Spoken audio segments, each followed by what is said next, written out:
भारत में 331 वर्षों तक मुगल वंश का वजूद रहा। 1526 में बाबर ने भारत में मुगल साम्राज्य की नींव रखी, लेकिन ऐसा कहा जाता है कि वास्तव में मुगल साम्राज्य की स्थापना जलालुद्दीन मोहम्मद अकबर ने किया। अकबर ने 1556 से 1605 तक भारतीय महाद्वीप पर शासन किया था। उसे व्यापक रूप से भारतीय इतिहास के सबसे महान शासकों में से एक माना जाता है। अकबर को लेकर आज लोगों के मन में अलग अलग विचारे हैं। जैसे कोई उसे कला प्रेमी और उदार शासक बताते हैं, तो कई लोग उसे एक घमंडी और अय्याश शासक भी बताते हैं। आखिर वास्तव में अकबर का व्यक्तित्व कैसा था? क्या सच में वह एक महान शासक था?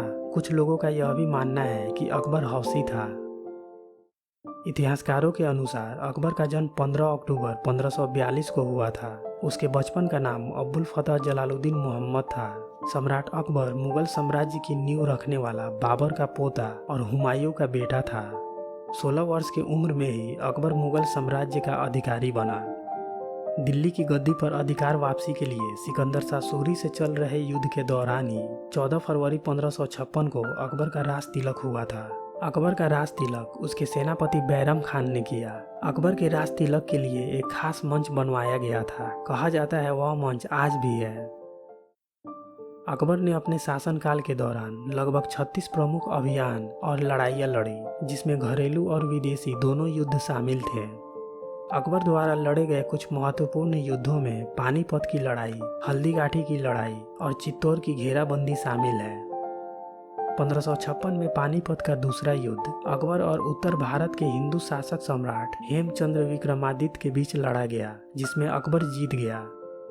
हल्दी घाटी का युद्ध 18 जून 1576 को मेवाड़ के महाराणा प्रताप का समर्थन करने वाले घुड़सवारों और मुगल सम्राट अकबर की सेना के बीच लड़ा गया था। अकबर को इतिहास में सबसे सफल मुगल शासक के रूप में जाना जाता है। अकबर के बारे में ऐसा कहा जाता है कि अकबर जाति प्रथा को लेकर कभी भी भेदभाव नहीं किया था। वह सभी धर्मों का सम्मान करता था।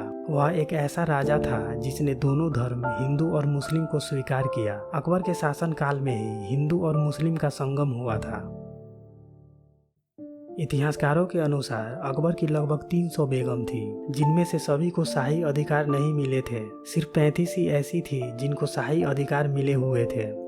अकबर की सभी बेगमों में सबसे प्रसिद्ध जोधा बेगम मानी जाती है। अकबर जोधा को बहुत पसंद करता था। जोधाबाई जयपुर के आमेर रियासत के राजा भारमल की बड़ी बेटी थी। कहा जाता है कि अकबर और जोधा की शादी एक राजनीतिक समझौता थी। अकबर जोधा से शादी करके राजा भारमल को अपने अधीन करना चाहता था। और कुछ लोग यह भी कहते हैं कि आमेर में चल रहे लड़ाई की वजह से आमेर की गद्दी पर अधिकार पाने के लिए राजा भारमल ने अकबर से सहायता मांगी थी और साथ ही अपनी बड़ी बेटी जोधा से शादी का प्रस्ताव भी रखा था। 1596 में अब्बुल फजल द्वारा लिखित अकबरनामा में अकबर का सबसे बड़ा इतिहास है। अकबरनामा को 3 खंडों में लिखा गया है। पहला खंड अकबर के पूर्वजों से संबंधित है और दूसरे खंड में अकबर के शासनकाल की घटनाओं के बारे में है। आईने अकबरी अकबरनामा का तीसरा खंड है, जिसमें अकबर के प्रशासन, गृहस्थी, सेना और उसके साम्राज्य के भूगोल के बारे में लिखा गया है। अब्बुल फजल अकबर के 9 रत्नों में से एक था। अब्बुल फजल ने अकबर के हरम के बारे में भी बताया है। बहुत से लोग हरम के बारे में नहीं जानते होंगे कि हरम क्या होता है। किसी एक पुरुष की अनेक स्त्रियों के रहने के स्थान को हरम कहा जाता था। हरम महल का वह छुपा हुआ हिस्सा था जिसमें मुगल बादशाह अपनी रानियों, दासियों और वेश्या को छुपा कर रखते थे। अकबर के हरम में लगभग 5000 औरतें थीं और सभी का अपना एक कमरा था।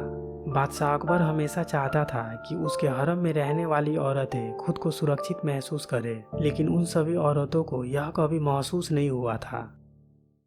कुछ इतिहासकारों की माने तो उस समय राह चलती औरतों को बादशाह अगर पसंद कर लेता था तो उनको अपने वैवाहिक जीवन का त्याग करना पड़ता था और अपने पति से तलाक लेना होता था। उन सभी औरतों को बादशाह अपने हरम में ही रखता था। ऐसा कहा जाता है कि जिन औरतों से बादशाह का मन भर जाता था, उन औरतों को दर दर की ठोकरें खाने के लिए छोड़ दिया जाता था। ऐसे में हरम से निकली औरतें खुद ही आत्महत्या कर लेती थी, क्योंकि वह समाज में जीने के लायक नहीं मानी जाती थी। अगर वह वापस जाती भी तो समाज के लोग उन्हें वेश्या के नज़रों से देखा करते थे और उनके साथ अलग व्यवहार किया जाता था। हरम का नाम सुनते ही ज्यादातर लोग यही सोचते हैं कि युद्ध में विजय प्राप्त करने के बाद उनकी सुंदर पत्नियों को लाकर हरम में रखा जाता था, लेकिन यह बात पूरी तरह से सही नहीं है। हरम के अंदर बहुत सारी औरतें रहती थी, उनकी संख्या हजारों में थी। युद्ध जीतने के बाद जबरदस्ती लाई गई रानियों के अलावा बादशाह की माँ, बहन और पत्नियां भी हरम में ही रहती थी। फर्क बस इतना था कि अकबर की माँ, बहन और पत्नियां हरम में अलग सुख सुविधाओं के साथ रहती थी। कहा गया है कि मुगल काल के दौरान किन्नरों की अहम भूमिका होती थी। हरम की महिलाओं की देखरेख करने के लिए किन्नरों को रखा गया था। हरम में बहुत ही सुंदर औरतों को रखा जाता था और जाहिर सी बात थी, जहाँ इतनी सारी औरतें होती होंगी वहाँ किसी न किसी की गंदी नज़र जरूर पड़ेगी।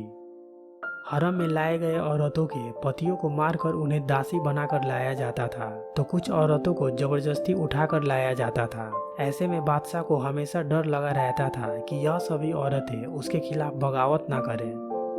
बादशाह इतनी सारी औरतों के साथ शारीरिक संबंध नहीं बना सकते थे और उनकी पत्नियां भी चाहती थी कि बादशाह उनके साथ ही रहे।